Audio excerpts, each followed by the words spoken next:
महाराष्ट्र दिनाच्या या सुंदर प्रसंगी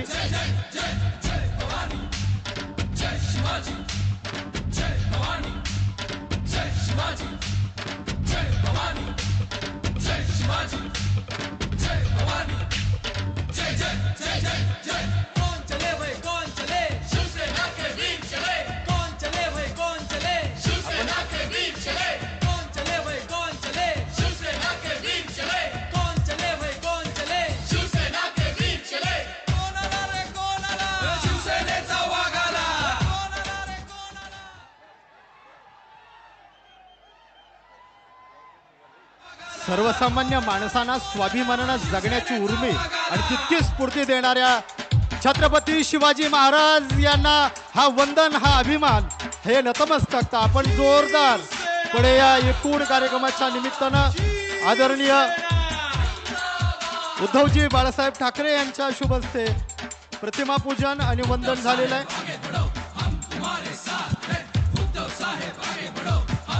साहेबांच्या वरती अतूट आणि अलोट प्रेम करणारी ही गर्दी इचलकरंजीच्या एकूण क्षेत्रामधून सत्यजित पाटील यांच्या विजय संकल्प सभेच्या निमित्तानं हे अमाप आणि अतोनात असं प्रेम आणि ही लयलूट सयाजी चव्हाण साहेब, सुजित मिंचेकर साहेब यांनी कृपया साहेबांचा सत्कारही संपन्न करावा अशी विनंती करतोय. शहराध्यक्ष सयाजी चव्हाण साहेब, सुजितजी मिंचेकर, सयाजी चव्हाण साहेब यांनी साहेबांचा सत्कार इचलकरंजीच्या वतीनं आपण पोचवावा अशी विनंती करतोय.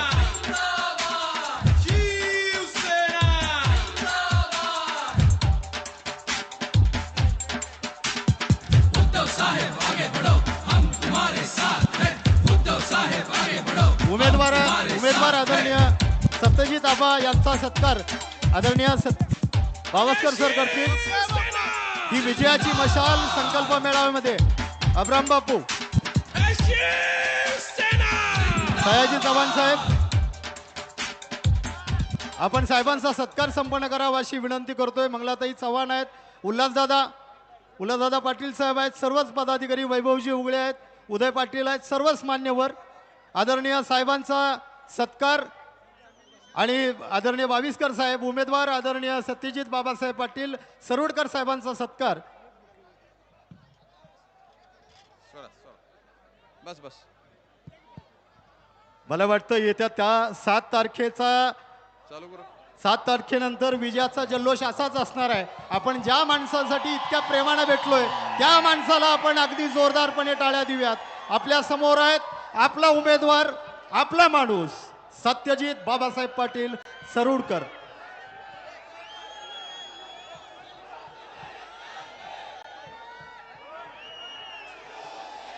या सभेचे प्रमुख आपण आमचं दैवत पक्षप्रमुख आदरणीय उद्धव ठाकरे साहेब,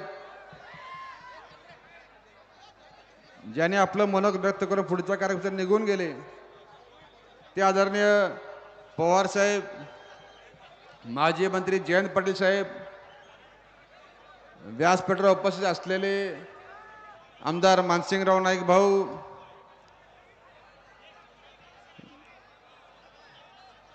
आमदार राजू बाबा आवळे, माजी आमदार डॉक्टर सुजित मिंचेकर, माजी आमदार उल्हास दादा, माजी आमदार राजू किसन आवळे साहेब, माजी आमदार अशोकराज जांभळे साहेब, आमचे नेते आदरणीय बाबासाहेब दादा, या ठिकाणी उपस्थित असलेले आमचे शिरोळचे आदरणीय गणपतराव दादा,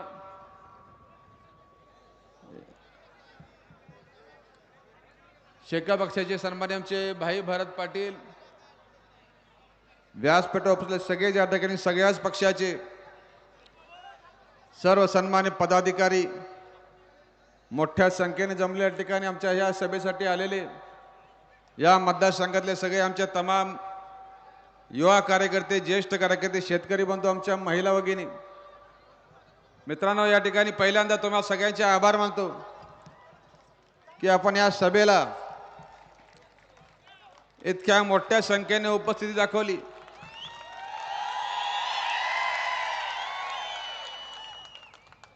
साहेब अजूनही आपल्या इचलकरंजीच्या मुख्य चौकापर्यंत लोकांची महिलांची रांग लागलेली आहे.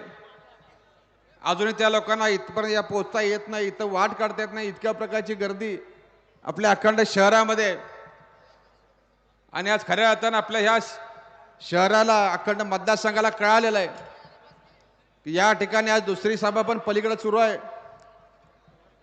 पण खऱ्या अर्थानं मोठी सभा, विराट सभा ज्याला म्हणायची, ती हीच आपली सभा आहे. आणि या मतदारसंघातल्या लोकांचा विश्वास या ठिकाणी महाविकासाकडे आहे हे 100% या उपस्थितीत सिद्ध झाले. मित्रांनो, तुम्हा सगळ्यांचं मनपूर्वक आभार. तुम्ही मोठ्या या ठिकाणी संख्येने उपस्थित दाखवली. मित्रांनो, या निवडणुकीमध्ये तुमच्या समोर पहिल्यांदाच मी लोकसभेच्या निमित्ताने येतोय. गेले 15 दिवस तुमच्या संपर्कात आहे, आपले दौरे होत आहेत. माझ्या खांद्याला खांदा लावून काँग्रेस पक्षाचे, पवार साहेब गटांच्या, राष्ट्रवादी पक्षाचे, शिवसेनेचे, कम्युनिस्ट पक्ष असेल, इतर संघटना असतील, शेका पक्ष असेल, या सगळ्या पक्षांच्या इतर संघटनांचे कार्यकर्ते अतिशय चांगल्या प्रकारे या ठिकाणी खांद्याला खांदा लावून काम करतायत. 100% समन्वय.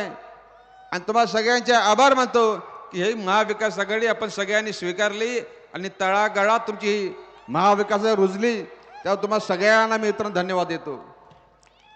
तुम्हाला एवढं आश्वासन देतो की जरी तुमच्या मतदारसंघात या ठिकाणी लोकसभेला मी नवीन असलो तर मी सुद्धा या ठिकाणी कुठेतरी 10 वर्ष माझ्या विधानसभा क्षेत्राचा या ठिकाणी विकास केलेला आहे, आमदार म्हणून काम केले. आणि तुमच्यासारख्या सर्वसामान्य माणसांनी, शेतकऱ्यांनी मला या ठिकाणी 10 वर्ष बिन पैशाचा आमदार केलेला आहे.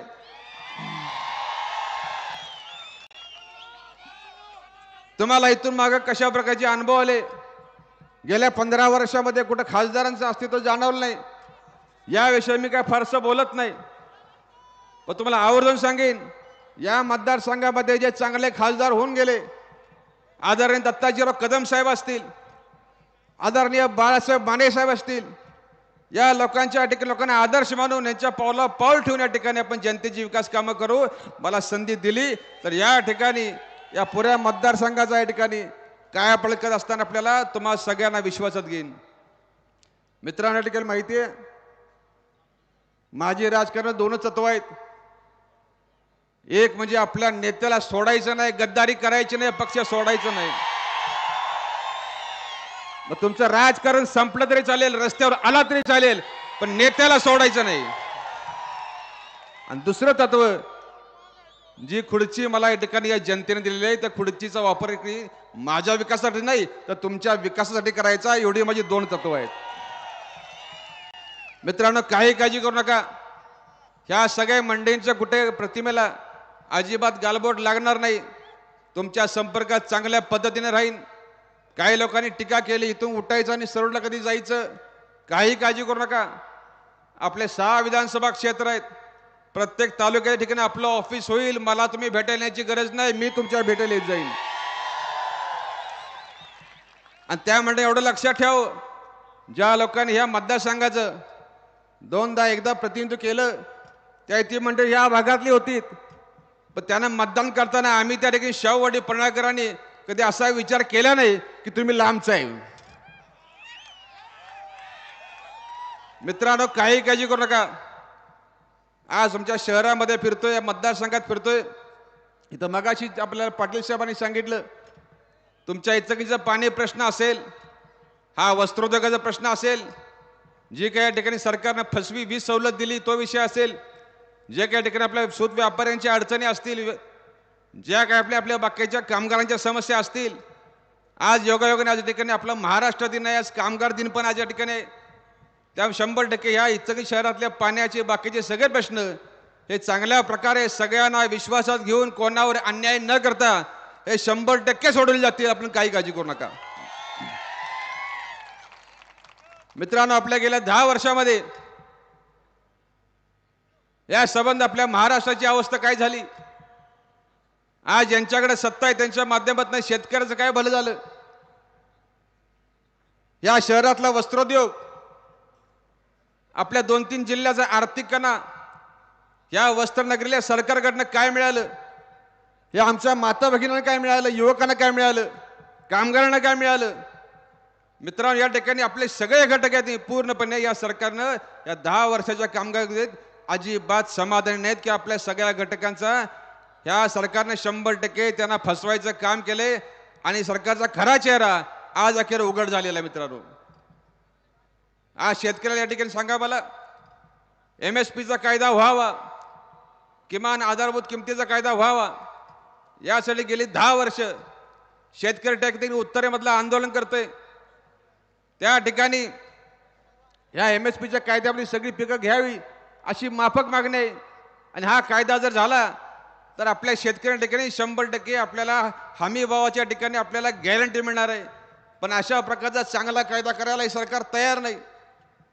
उलट हे मागण्या मान्य करायच्या सोडून या सरकारने या ठिकाणी जे आंदोलन शेतकरी करतायत ते आंदोलन चिरडण्याचं काम केलं, त्याच्यावर लाठी हल्ला केला.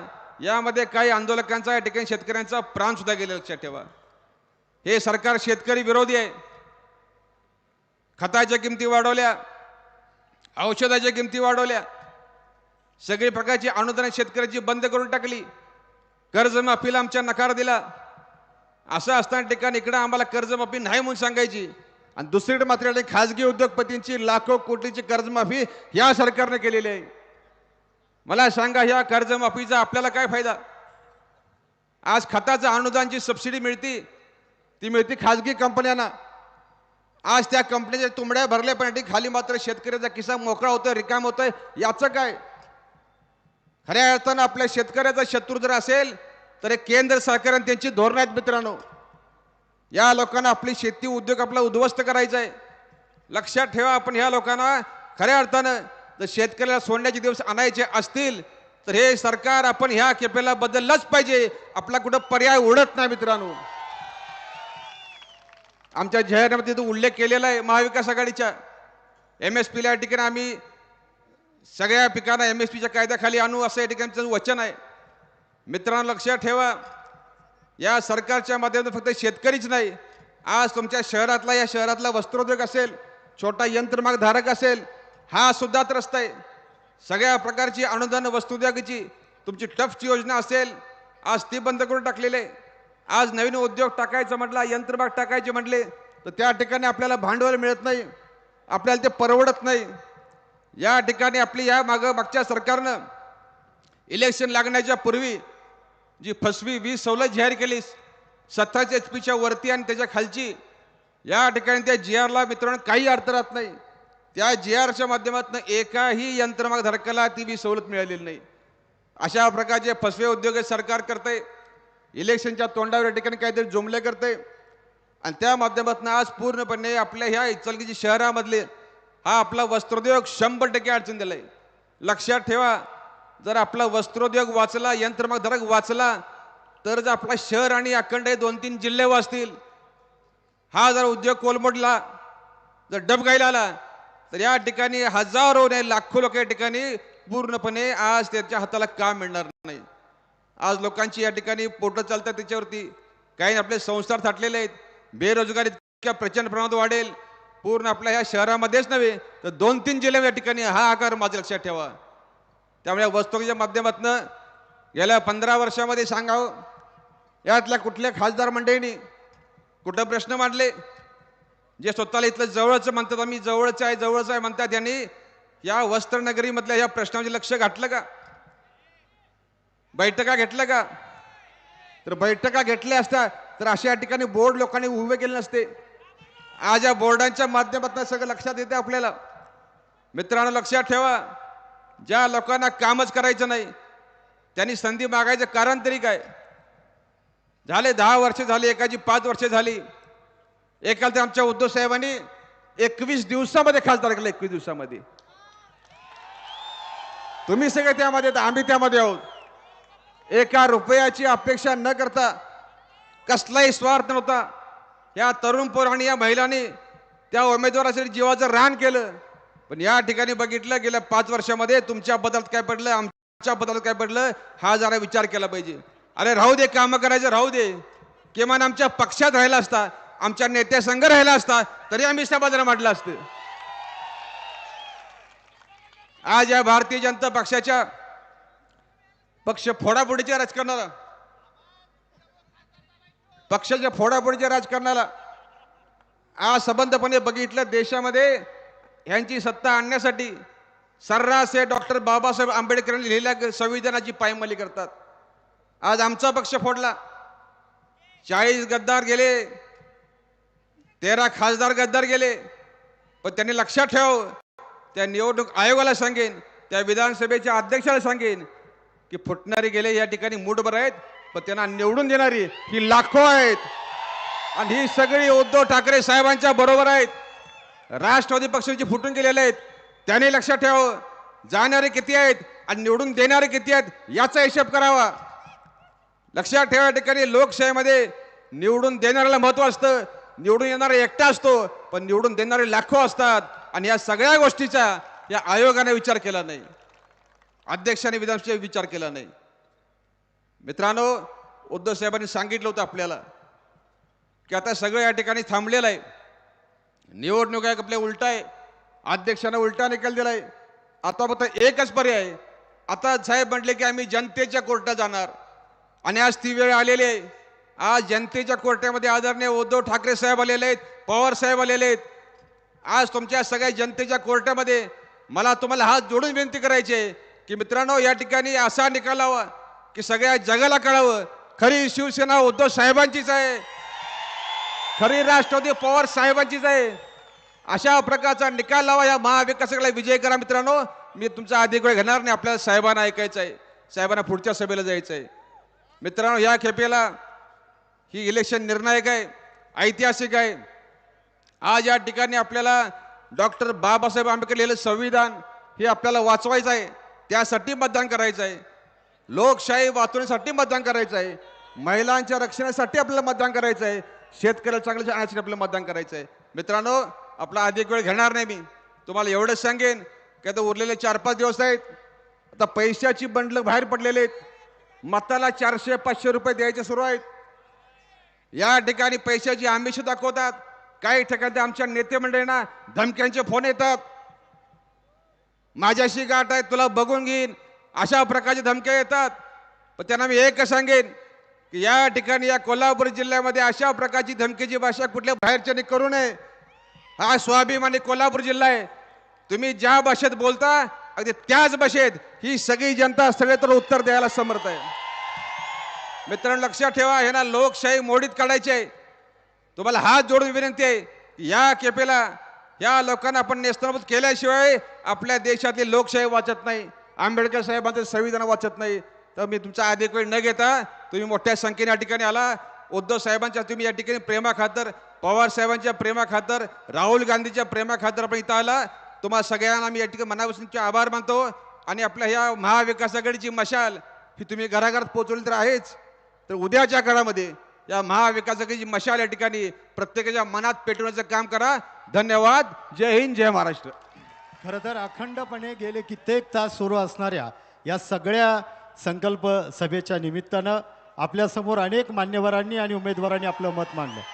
अंधाराला घाबरत नाही, आभाळाची साथ आहे, पाठीवरती अजून आपल्या शूर शोभांचा हात आहे.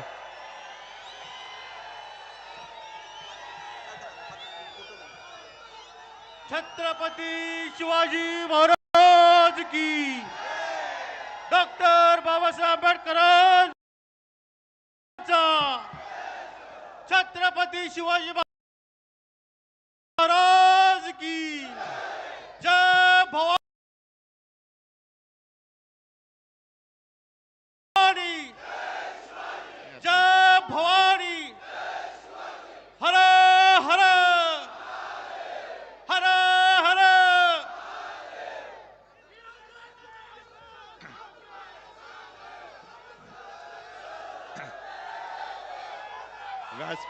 व्यासपीठावर बसलेले महाविकास आघाडीचे सर्व नेते आणि जमलेल्या माझ्या तमाम देशभक्त बांधवांनो, भगिनींनो आणि मातांनो,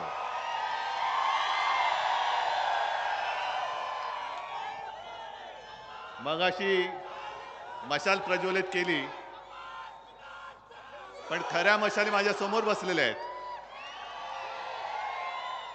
आज 1 मे आहे. 1 मे आहे आपल्या महाराष्ट्राचा महाराष्ट्र दिन. आणि हा महाराष्ट्र दिन नुसता काहीतरी एक दिवस सापडत नव्हता म्हणून नाही केलेला, तर संयुक्त महाराष्ट्रासाठी जो संपूर्ण महाराष्ट्राने लढा दिला, रक्त सांडलं, हुतात्मे दिले, त्या संघर्षाची यशोगाथा सांगणारा आजचा हा दिवस आहे. म्हणून सर्वप्रथम मी त्या सर्व हुतात्म्यांना अभिवादन करतोय. काल मध्यरात्री जाऊन हुतात्म्यांना मी वंदन केलं आणि त्यांच्या चरणी मी शपथ घेतले. ही शपथ तुम्ही घेणार आहात की नाही हा तुमचा प्रश्न आहे. याचं कारण असं की त्यावेळेला सुद्धा जे हुतात्मे झाले, 105 हा आकडा कागदोपत्री आहे, पण त्यावेळेला ज्या एक परदेशी पत्रकार आल्या होत्या ताया झिंकीन, त्या महिलेनी स्वतः लिहून ठेवलेलं आहे की त्या जेव्हा रुग्णालयात गेल्या होत्या बघायला, तेव्हा त्यांच्यासमोर जवळपास 200-250 मृतदेह पडलेले होते. आणि महाराष्ट्राबद्दलचा आकस हा त्याही वेळेला दिसला होता. मोरारजी देसाई कुठून आले होते? त्यांनी गोळीबाराचे आदेश दिले होते आणि पोलिसांना सांगितलं होतं की माणसांना मारण्यासाठी गोळ्यांचा वापर करा. मराठी माणसं मेली तरी चालतील, पण गोळी वाया जाता कामा नये.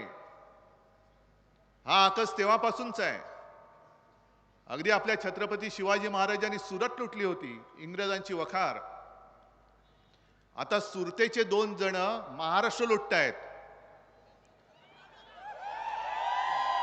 आणि मी शपथ घेतलेली आहे की माझ्या छत्रपतींच्या महाराष्ट्राला जे लुटतायत, त्या लुटारूंचा सुपडा साफ केल्याशिवाय मी राहणार नाही. महाराष्ट्राला जे लुबाडतायत, महाराष्ट्राला जे ओरबाडतायत, मग ते कोणी असो, त्यांना नेस्त नाबूद केल्याशिवाय मी राहणार नाही. मी शपथ घेऊन मैदानात उतरलेलो आहे. आणि ही शपथ तुम्ही सुद्धा घ्यायला पाहिजे. आपल्या डोळ्या देखत महाराष्ट्राची विल्हेवाट लावतायत आणि तरी सुद्धा मतं मागायला निर्लज्जपणाने हे वखवकलेले आत्मे महाराष्ट्रामध्ये फिरू कसे शकतात? आज भाषणाला सुरुवात करण्यापूर्वी महाविकास आघाडीच्या सर्व नेत्यांना मी तर धन्यवाद देतोच. इकडे सुद्धा जे जे कोणी सगळे शिवसैनिक आणि महाविकास आघाडीचे कार्यकर्ते आले असतील, त्यांना सुद्धा धन्यवाद देतोय नक्कीच. कारण या कठीण प्रसंगामध्ये तुम्ही सगळे माझ्या सोबत आहात.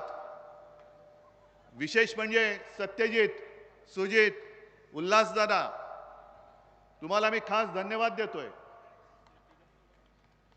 तुम्हाला खास धन्यवाद देतोय कारण हे तुमच्यासाठी अक्षरशः मरमर मरणारे शिवसैनिक, निष्ठावान. अरे निष्ठावान वेगळं सांगायला पाहिजे. गद्दारांना गाडणारे. तुम्हाला काय वाटतं, यांना मोह दाखवला नसेल, यांना खोक्याचं आमिष दाखवलं नसेल, पण याला निष्ठा म्हणतात. निष्ठा कधी विकली जात नाही, अजिबात नाही. आणि तुम्ही निष्ठावान आहात. आणि मगाशी जे पवार साहेब म्हणाले की सत्यजित सत्यमेव जयते, त्याच्यामुळे सत्यजित आपला जिंकलाच पाहिजे.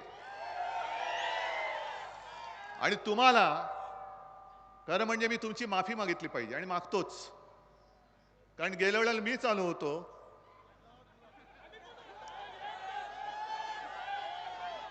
आणि उभा केला होता. मला वाटलं आता नावाप्रमाणे असेल, पण एवढं धैर्य हरणारा माणूस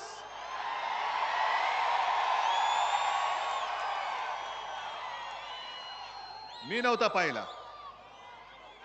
पण गद्दारी झाले ती केवळ माझ्याशी नाही, गद्दारी डबल गद्दारी झाले.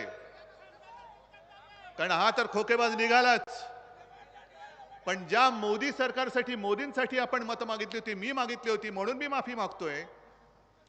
कारण त्या मोदी सरकारने महाराष्ट्राशी द्रोह केलेला आहे, गद्दारी केलेली आहे. आणि हे तिघही जण इकडे बसलेत माझ्यासोबत. विधानसभेमध्ये त्यांचा पराभव केला गेला. आणि कोणी केला हे मी मुद्दामून बातमी घेऊन आलोय. हे भाजपचे जे नगरसेवक होते कोल्हापूरचे, काय त्यांचं नाव, RD पाटील, त्याने आरडाओरडी केली आता. आणि नाव कोणाचं घेतलंय,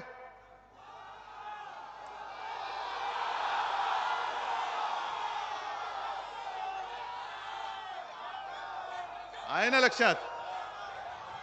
म्हणजे हे नुसते खोकेबाज नाही आहेत, हे भाजपवाले एवढे नालायक आहेत.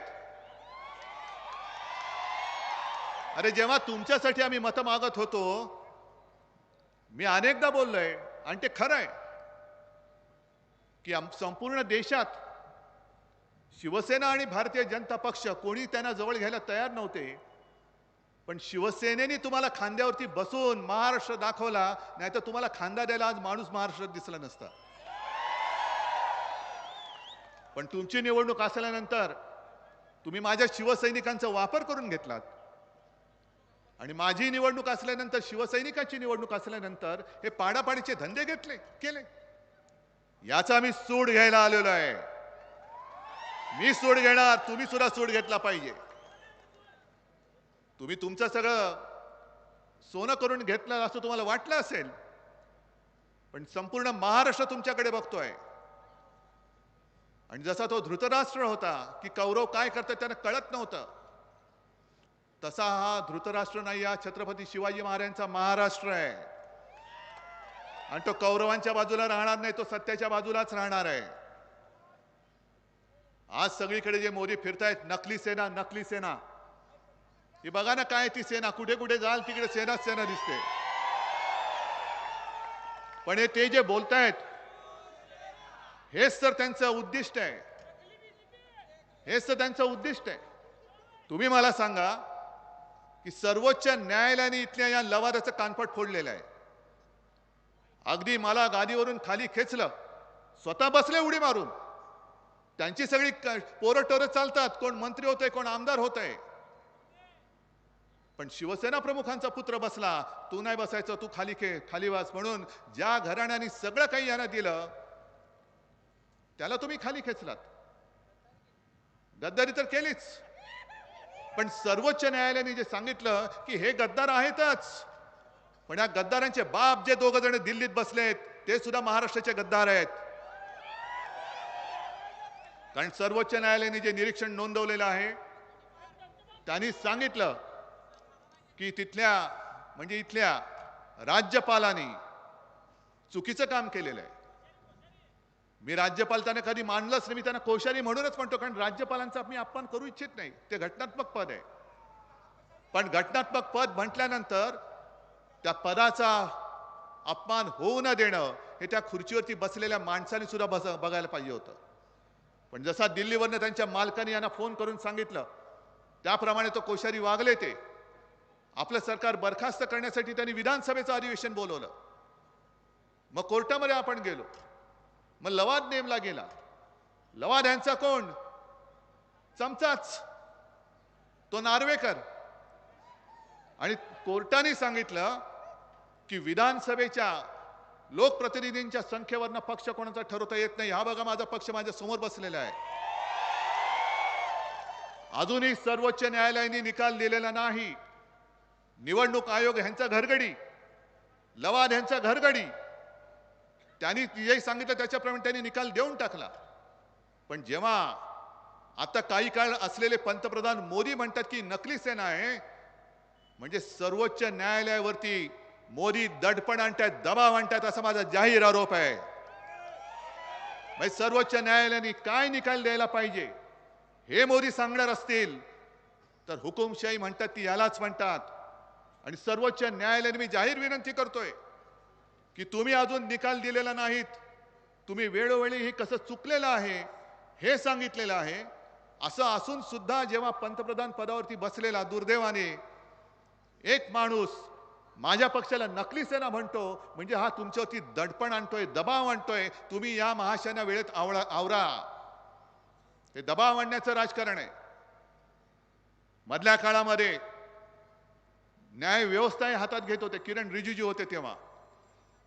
आणि मला अभिमान आहे की बाकी कोणी किती विकले गेले असतील तरी सर्वोच्च न्यायालय अजून विकलं गेलेलं नाही, ते यांचा गुलाम झालेला नाही, याच्याबद्दल मला अभिमान आहे. न्यायमूर्तींवरती तुम्ही दडपण आणायला लागलात. तुम्ही तुमच्या मर्जीप्रमाणे पक्ष कोणाचा हे ठरवायला लागलात. अहो, जेव्हा शिवसेनेची स्थापना झाली 1966 साली, तुम्हाला काय माहिती आहे मोदीजी, आज 1 मे आहे. त्या संयुक्त महाराष्ट्राच्या चळवळीमध्ये माझे आजोबा हे अग्रणी होते. प्रबोधनकार ठाकरे, संपूर्ण आमचं घराणं, आमच्या पिढ्या या महाराष्ट्राशी समरस झालेल्या आहेत. आणि ही जनता इकडे जमते. आज तुम्ही माझा पक्ष काढलात, माझं चिन्ह काढून टाकलं, तरी सुद्धा मी जातोय तिथे महाराष्ट्रात कानाकोपऱ्यामध्ये माझ्यावरती प्रेम करणारी लाखो करोडो लोक अजून आहेत, आजही आहेत. हे माझं कर्तृत्व नाहीये, ही माझ्या वाडवडिलांची पुण्याई आहे. त्यांनी माझ्यावरती जे संस्कार केले आणि त्यांनी जे तुमच्यासाठी सगळं काम केलंय, म्हणून आज उद्धव ठाकरे याला किंमत नाहीये. उद्धव बाळासाहेब ठाकरे यांना किंमत आहे. आणि ती जी संपूर्ण जी काय वाटचाल मी सांगितलं ना, मोरारजी देसाई तुमच्याच गुजरात मधला, त्यांनी मराठी माणसांवरती अमानुष गोळीबार केला होता आणि पोलिसांना आदेश दिले होते गोळ्या माणसांना ठार मारण्यासाठी वापरा. म्हणजे ह्या सगळ्या गोष्टी मी माझ्या आजोबांकडून ऐकलेल्या आहेत, त्या पुस्तकामध्ये पण आहेत. एवढे अत्याचार तेव्हा करत होतं हे मोरारजी देसाईचं सरकार. मुंबईमध्ये लालबाग परळचा तो कामगार वस्तीचा पूर्ण परिसर अख्खा महाराष्ट्रच पेटला होता. पण जसं आता त्या उत्तरेतल्या शेतकऱ्यांवरती ड्रोन मधून अश्रुधुरांचे गोळे सोडले, तसे मोरारजीचे नरराक्षस पोलीस त्या लालबाग परळच्या चाळींवरती जाऊन खिडक्यातनं अश्रुधुराच्या नळकांड्या आतमध्ये मारायचे. मग एक चाळीतल्या खोल्या ते किती 10 बाय 10, त्याच्यामध्ये अनेक महिला, काही महिलांची तानी बाळ, कोणाचं 1.25 महिन्याचं, कोणाचं वर्षाचं, ते गुदमरायला लागले. आणि गुदमरायला लागल्यानंतर महिला रणरागिणीसारख्या पोलिसांसमोर बाहेर आल्या आणि सांगितलं, असे नामर्दासारख्या काय गोळ्या घालता, आम्ही समोर आलोत, मारा गोळी आमच्यावर, आम्ही मरू पण मुंबई घेतल्याशिवाय आम्ही राहणार नाही.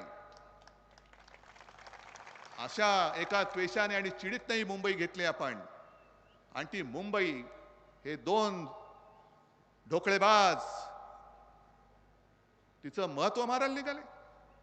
महाराष्ट्रामध्ये येणारे सगळे उद्योग धंदे कुठे गेले? सगळे वेदांत फॉक्सकॉन गुजरातमध्ये, बल्क ड्रग पार्क गुजरातमध्ये, मेडिकल डिव्हाइस पार्क गुजरातमध्ये, टाटा एअरबस गुजरातमध्ये, सगळे गद्दार गुजरातमध्ये. बरं, आणखीन एक उद्योग येतोय टेस्लाचा. टेस्ला, पण त्या माणसाला, तो हुशार माणूस एलॉन मस्क, कारण त्याला माहिती आहे की आत्ता जर तो आला असता तर त्याला पण गुजरातमध्ये नेला असता. कारण मुंबईचा हिरे व्यापार हा गुजरातला घेऊन गेले. मुंबईमध्ये होणारं वित्तीय केंद्र ते गुजरातला घेऊन गेले. आणि जिकडे आपण ते वित्तीय केंद्र करणार होतो तिकडे बुलेट ट्रेन आपल्या माथी मारली. पण तो मस्क बाबा खरंच हुशार आहे, कारण त्याला गुजरातला जायचं नाहीये. आणि त्याला कळलं की आता देशामध्ये सरकार बदलतंय, यांचं या दळभद्रांचं सरकार परत महाराष्ट्रात काय देशात येत नाहीये, इंडिया आघाडीचं सरकार येत आहे. आणि म्हणून त्यांनी भेट जो घेणार होते इकडे येऊन, ती भेट त्यांनी पुढे ढकलली, चीनमध्ये जाऊन बसलेत. हे आता जगभर झालेलं आहे की देशातलं सरकार बदलतंय, देशामध्ये लोकशाही पुन्हा येते, हे जगभर झालेलं आहे. आणि मोदीजींना मी सांगतोय की मोदीजी, तुमच्या जर का आता फालतू गप्पा झाल्या असतील ना, फालतू गप्पा कोणत्या? कारण हे मोदी सरकार नाहीये, हे गजनी सरकार आहे. हे गजनी सरकार आहे. कारण त्यांना काल काय बोलले ते आज आठवत नाही. 14 साली काय बोलले होते ते 19ला आठवत नाही. 19ला काय बोलले ते 24ला आठवत नाही. उद्या तर लोक तुम्हाला विसरून जातील, तुम्हालाच लोक विसरतील. जा काळाच्या पडद्याआड, विस्मृतीच्या पडद्याआड. कारण महत्वाचे जे विषय होते फालतू, जे आता IPL चालू आहे, मग आपण बघत बसतो वाईड बॉल टाकलाय का, नो बॉल टाकलाय का. हे क्रिकेटमध्ये होतं, पण मोदींचं आता राजकारणात होतंय. वाईड बॉल काय टाकतायत, नो बॉल काय टाकतायत, हिट विकेट काय होते. अगदी फुटबॉलच्या मॅच मध्ये जसं होतं ना सेल्फ गोल, तसं मोदी सेल्फ गोल मारतायत. कारण आधी ते म्हणाले काय की 400 पार, 400 पार म्हणाल्यानंतर तुम्ही काय बोललात, तडीपार. मग घराणेशाही काढली. मी उभा राहिलो त्यांच्यासमोर, होय मी घराणेशाहीचा वारस आहे, मी माझ्या 7 पिढ्या दाखवतो, मोदीजी तुम्ही तुमच्या 7 पिढ्या दाखवा. आणि मग घराणेशाहीमध्ये तुमच्या मित्राचा अमित शहाचा जय शहा कसा त्या क्रिकेट कंट्रोल बोर्डाचा अध्यक्ष होतो ते आम्हाला सांगा. पण पण आता त्यांनी काय काढलं, भटकती आत्मा. आणखीन काय, मग कोणी काय खायचं, कोण मांस खातं, कोण मटण खातं. अहो मोदीजी, गायीवरती बोलताना जरा महागाईवरती बोला, महागाईवरती बोला. जशी चाय पे चर्चा केलीत तशी मुद्द्यांवरती चर्चा करा, होऊन जाऊ द्या. जर लोकांनी तुम्हाला स्वीकारलं, आम्ही घरी बसू, आम्ही घरी बसू, तयार आहे मी. पण खरे जे मुद्दे जे माझ्या माता भगिनींना भेडसावत आहेत, महागाईचे, तुम्ही शेतकऱ्याचं उत्पन्न दुप्पट करणार होतात, ते दुप्पट तर झालंच नाही. पण शेतासाठी जी काय अवजारं लागतात, बी बियाणं लागतं, खतं लागतं, याच्यावरती जीएसटी अशी लावलेली आहे की त्याच्यामध्ये शेतकऱ्याचा दम निघतो. म्हणून मी शिवसेनेच्या वचननाम्यात म्हटलं की शेतकऱ्यासाठी जी लागणारी अवजारं आहेत, बी बियाणं असेल, खतं असतील, कीटकनाशकं असतील, औषधं असतील, त्या सगळ्यांवरचा जीएसटी आम्ही माफ केल्याशिवाय राहणार नाही. आम्ही महाराष्ट्राचं लुटलं जाणारं वैभव हे तर थांबवूच, पण लुटलेलं वैभव आम्ही परत महाराष्ट्रात आणल्याशिवाय राहणार नाही. जीएसटीचा त्रास हा शेतकऱ्यांना होतोय, सर्वसामान्यांना होतोय, व्यापाऱ्यांना होतोय. व्यापाऱ्यांना सुद्धा मी सांगतोय, तुम्ही असाल गुजराती असाल, आमचं काही त्याच्यावरती ना नाहीये. जे मी काय बोलतोय मोदीजी सगळं गुजरातला नेलं, हे सत्य आहे का खोटे तुम्ही सांगा. पण याचा अर्थ असा नाहीये की मला गुजरात बद्दल काहीतरी द्वेष आहे, गुजरात माझा शत्रू नाही. गुजरात सुद्धा माझा आहे, गुजरात सुद्धा आमचा आहे. महाराष्ट्रामध्ये जे वर्षानुवर्ष गुजराती माता भगिनी बांधव राहत आहेत ते सुद्धा आमचेच आहेत. आणि इंडिया आघाडीचं सरकार आल्यानंतर जे गुजरातच्या हक्काचं असेल ते आम्ही जरूर देऊ, पण माझ्या महाराष्ट्राच्या तोंडातला घास काढून तुम्ही जो देताय तो आम्ही थांबवू. एक तर तुम्ही काही देत नाही यात. इकडे दर वेळेला आलो की वस्त्रोद्योगाचं काहीतरी एक अडचण असतेच, काहीतरी म्हणजे तीच कोणी सोडवायची. केंद्र सरकार म्हणून ते काही बसतात इकडे, आल्यानंतर सांगतात की आम्ही असं करू, आम्ही तसं करू. जा ना इथल्या खासदाराला म्हणा, दिल्लीत तू जाऊन काय काय केलंस त्याचा कार्य अहवाल दे. एकदा तरी माझ्या इचलकरंजीच्या या यंत्रमागाबद्दल तोंड तरी उघडलं होतंस का सांग. पण मुंबईमधलं वस्त्रोद्योगाचं आयुक्तालय सुरे हे मुंबई बाहेर घेऊन गेले. एवढा आकस, एवढा द्वेष.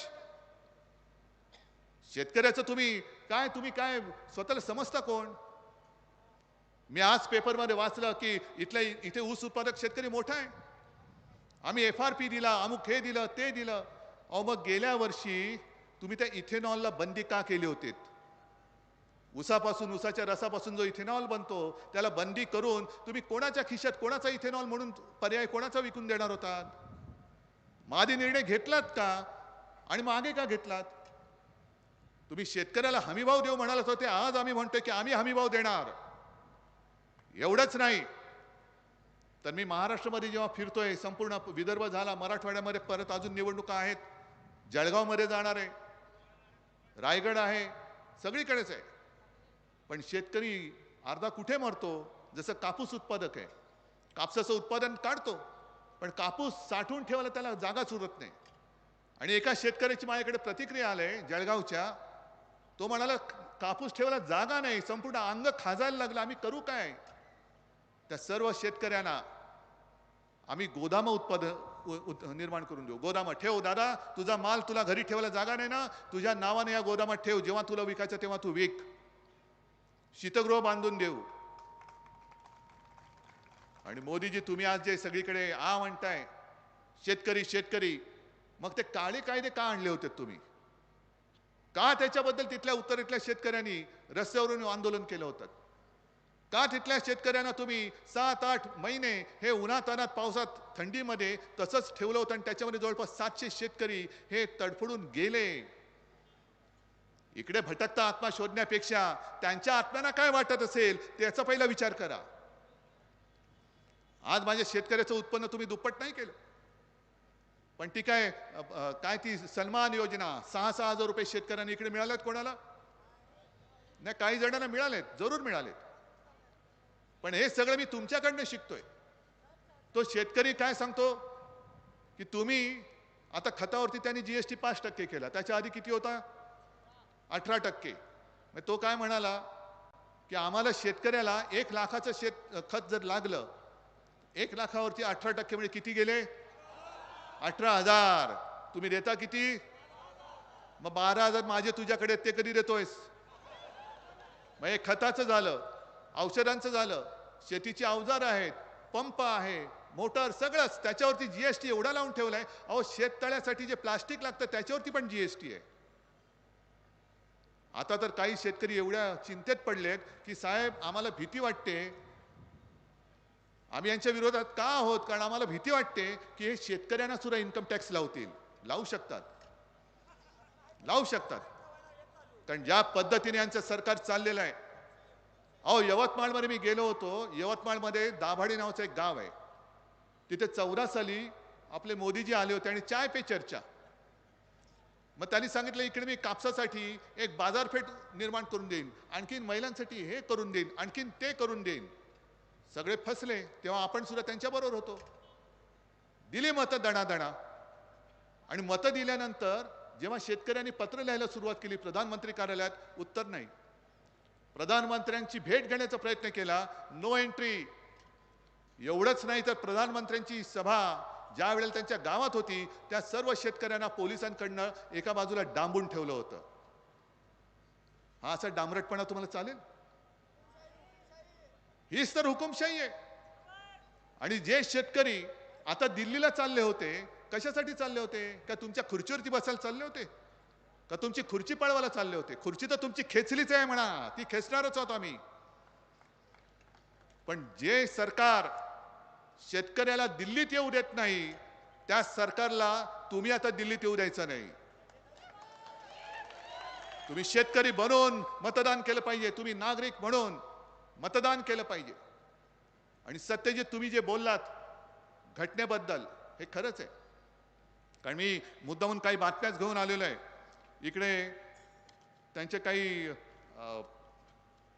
कोणते एक मंत्री खासदार होते कर्नाटकातले, हेगडे. त्यांची बातमी आहे माझ्याकडे. आम्हाला 400 पार का पाहिजे? कारण घटना बदलायची आहे. आता घटना का बदलायची आहे? हुकुमशाही तर आणायचीच आहे, पण घटना बदलण्यामागे सुद्धा त्यांचा हा जो एक आकस आहे महाराष्ट्राबद्दल. कारण घटना कोणी लिहिली? अरे मोठ्याने बोला. डॉक्टर बाबासाहेब आंबेडकर,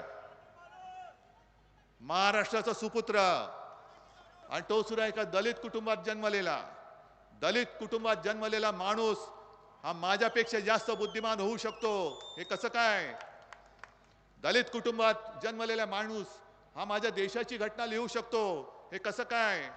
मग त्याची घटना मी मानणं, मी तर उच्चवर्णी. हा जो आकस आहे, हा आकस लक्षात घ्या. एक तर महाराष्ट्राबद्दल आकस, बाबासाहेबांबद्दल आकस, आणि सर्वसामान्य कुटुंबात जन्मलेला एक माणूस एवढा बुद्धिमान असू शकतो. अरे म्हणून तर त्याला आम्ही महामानव आणि म्हणून दैवत म्हणतो. अजूनही तुम्ही स्वतः दैवत म्हणून तुमचे चेले चपाटे फिरतात, पण तुम्हाला कोणी देव कधी मानणार नाही, कोणीच मानू शकत नाही. आणि हीच पोटदुखी आहे. किती काम केलं तरी शिवसेना प्रमुखांना जे हिंदू हृदय सम्राट एकमेवच, याने किती फुशारक्या मारल्या तरी हिंदू हृदय सम्राट हे होऊ शकत नाहीत. एकच. आणि हीच त्यांची पोटदुखी आहे. हे जे सगळे आता गद्दार लोक इकडे इकडे गेलेले आहेत, हे गद्दार, या गद्दारांना मला तेच विचारायचंय की तुम्ही हे जे काय प्रश्न आम्ही सांगतो ना तुम्हाला, सगळे उद्योग पळून नेलेत, तुम्ही काय तिकडे बोंबलला नाहीत? अगदी आता सुद्धा जे मिंदे ते बसलेत कडेवर त्यांच्या,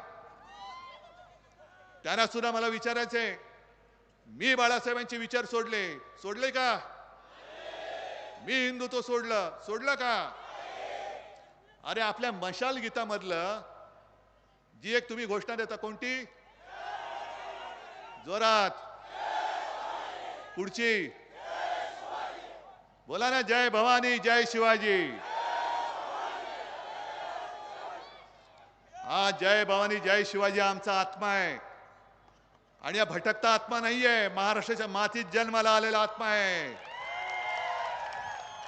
त्याच्यामुळे मोदीजी, तुम्ही भटकते आत्मा तुमच्या गुजरातमध्ये शोधा, महाराष्ट्रामध्ये या आमच्या आत्म्याला हात लावू नका. कोणताही मराठी माणूस, अरे आम्ही सुद्धा जय श्रीराम बोलतो नक्कीच, जे तुम्ही नाही केलं ते शिवसेना प्रमुखांनी तेव्हा करून दाखवलं होतं. आम्ही सुद्धा बजरंग बली की जय बोलतो. पण मोदीजी, तुम्ही तुमचं सगळं दाखवण्यासाठी, म्हणजे किती प्रेम आहे याच्यासाठी समुद्राच्या बुडाशी जाऊन बसलात.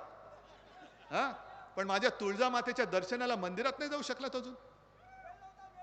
काल धाराशिवला होते, मी सांगितलं होतं मोदीजी, एक तर माझ्या भवानी मातेच्या दर्शनाला जा, आणि नसेल तर तुमच्या भाषण लिहून देणाऱ्याला सांगा की माझ्या भवानी मातेबद्दल काहीतरी 2 शब्द तू लिहून दे. एक तर लिहिलात बोललात तर तुमच्या घरगडी असलेल्या निवडणूक आयोगाला सांगा की शिवसेनेच्या मशाल गीतातला तो शब्द जो शिवसेना काढणार नाही त्याच्याबद्दलचा आक्षेप मागे घे. आणि जर भवानी मातेबद्दल तुम्ही काही बोलला नाहीत तर आम्ही असं समजू की तुम्हाला आमच्या भवानी मातेबद्दल मनात आकस आहे. आणि मला वाटलं तेच झालं. मोदीजी जिकडे जातात तिकडे सगळ्या दैवदेवतांना आमचेच दैवत आहेत, त्यांना नमस्कार करतात, पण काल धाराशिवला जाऊन भवानी मातेबद्दल एक अक्षर काढलं नाही. हा त्यांचा आकस, हा आकस मला महाराष्ट्राच्या मातीत गाडून टाकायचा आहे. आणि भटकत्या आत्म्याबद्दल जर का तुम्ही बोलत असाल तर काल मी बोललेलो आहे की असाच एक वखवखलेला आत्मा 300-350 वर्षापूर्वी गुजरातमध्ये जन्मलेला आग्र्यावरनं आला होता. का आला होता? की छत्रपती शिवाजी महाराजांनी त्यांच्याशी लढून जे माझं हिंदवी स्वराज्य स्थापन केलं होतं ते बुडवायला आला होता. आपल्या संभाजी महाराजांना दगाबाजी करून पकडलं, अनन्वित छळ करून त्यांची हत्या केली. त्यांना वाटलं आता संभाजी महाराजांना संपवल्यानंतर महाराष्ट्र संपला, पण त्यांना माहिती नाहीये मराठी माती ही वीराला जन्म देत असते, गद्दारांना नाही. 27 वर्ष आज मोदी अनेक सभा घेतात, घेऊ द्या, पण औरंगजेब 27 वर्ष महाराष्ट्रामध्ये राहिला, झुंजला. इथल्याच कोल्हापूरच्या आपल्या ताराराणीने त्याला झुंज दिली होती. पण औरंगजेबाने पुन्हा आग्रा पाहिला नाही, याच मातीत त्यांनी शेवटचा श्वास घेतला. हे मराठी मातीचं आणि भवानी मातेचं हे महत्व आहे. त्याच्यामुळे तुम्ही आमच्या या अस्मितेशी, आमच्या या अभिमानाशी खेळ करू नका. ही मशाल नुसती निशाणी नाहीये, तो धगधगता अग्नी आहे. आणि त्याला हात लावायला जाल तर जो हात लावेल तो जळून भस्म होईल. आज तुम्ही मला वाटतं ठरवून आलेलाच आहात. आलात की नाही? काय नक्की? गेल्या वेळेला मी चूक केली, मी माफी मागितली तुमची. माझ्याच सांगण्यावरनं त्याला निवडून दिला होता, माझ्याच सांगण्यावरनं त्यांना पंतप्रधान केलं होतं. आज मी पुन्हा तुमच्याकडे आलोय. जसं कोरोना काळामध्ये मी तुमच्याशी बोलत होतो, एका गोष्टीचं मला समाधान आहे की संपूर्ण देशात त्या अतिशय कठीण काळात महाराष्ट्राच्या मुख्यमंत्र्याचा नंबर 1 होता. पण हा नंबर 1 माझा नव्हता, हा नंबर 1 तुमचा. कारण मी तळमळीने तुमच्याशी बोलत होतो. सगळे सांगत होते की उद्धवजी कसं होणार, लोक घरात का बसणार, तोंडाला मास्क का लावणार, दुकानं का बंद ठेवणार. मी सांगत होतो की वाईटपणा मी घेईन माझ्या महाराष्ट्रासाठी, पण मी सांगतो ते ऐका. आणि तुम्ही ऐकलत, त्याच्याबद्दल तुम्हाला खरंच महाराष्ट्राच्या तमाम जनतेला मी दंडवत घालतो. आणि म्हणूनच हा आपला महाराष्ट्र आपण कोरोनापासून वाचू शकलो. आज पुन्हा त्याच तळमळीने मी तुमच्यासमोर हात जोडून उभा आहे. या हुकुमशहाच्या व्हायरसला आता गाडून टाका. जसं तेव्हा मी सांगत होतो की 2 हाताचं अंतर ठेवा, तसं या भाजपच्या व्हायरस पासून 10 हाताचं अंतर ठेवा. 10 हाताचं. आणि मला खात्री आहे की तुम्ही सगळेजण, मला एका गोष्टीचा नक्कीच अभिमान आहे की आजपर्यंत कदाचित कोणत्याही मुख्यमंत्र्याच्या नशिबी आलं नसेल असं भाग्य माझ्या नशिबी आलं की तुम्ही सगळे मला कुटुंबातला एक मानायला लागलेले आहात. मी तुमचा परिवार. कारण मीच ती एक संकल्पना आणली होती, माझे कुटुंब माझी जबाबदारी. नुसतं मेरा परिवार म्हणून मी सोडून नाही दिलं. परिवार की जिम्मेदारी भी मैंने ली थी, आज भी लेने के लिए मैं समर्थ हूं और आज भी मैं ले रहा हूं. त्याच तळमळीने मी तुम्हाला सांगतोय की आजपर्यंत आपण फसलो. आपल्याला कळलंच नाही की आपला चेहरा वापरून महाराष्ट्राला मुळापासून हे कसं नासून टाकतायत, महाराष्ट्राची संपूर्ण तंगडतोड करतायत, लुळापांगळा करतायत. आता या महाराष्ट्राला लुळापांगळं करणाऱ्या आणि ओरबाडणाऱ्या हुकुमशाहीला यापुढे एक सुद्धा मत मिळता कामा नये. अगदी माझ्या इथे आले असतील किंवा चॅनलवरनं भाजपचे काही लोक असतील, RSSचे सुद्धा लोक असतील, त्यांना सुद्धा सांगतोय, अहो तुम्ही कशाला आमंत्रण देताय ते बघा. असं काही नाहीये की ही लोक माझ्या सभेत आले ह्यांनाच महागाईने ग्रासलंय. असं काही नाही की इथे माझ्या सभेला आलेले शेतकरी त्यांनाच संकट आलेत. गॅस माझ्याच लोकांना मिळत नाही असं नाहीये. हे संकट संपूर्ण देशभर आहे. कारण ते कोणाचं आपलं मानायला तयार नाहीयेत. आणि म्हणून या देशासाठी, या देशाच्या उज्ज्वल भवितव्यासाठी, म्हणजे तुमच्या पुढच्या पिढ्यांच्या उज्ज्वल भवितव्यासाठी आता जी हातामध्ये मशाल घेतलेली आहे ही मशाल सोडू नका. आणि आपल्या सत्यजित आबाला समोर जे जे असतील, आहे सगळ्यांचा मी मान राखतो. शेतकऱ्यांसाठी कोणी लढत असेल, अरे शेतकऱ्यांसाठी मी स्वतः लढतोय, तुम्ही लढण्याची गरज नाही. शेतकऱ्यांना हमीभाव देण्याचं वचन मी देतोय.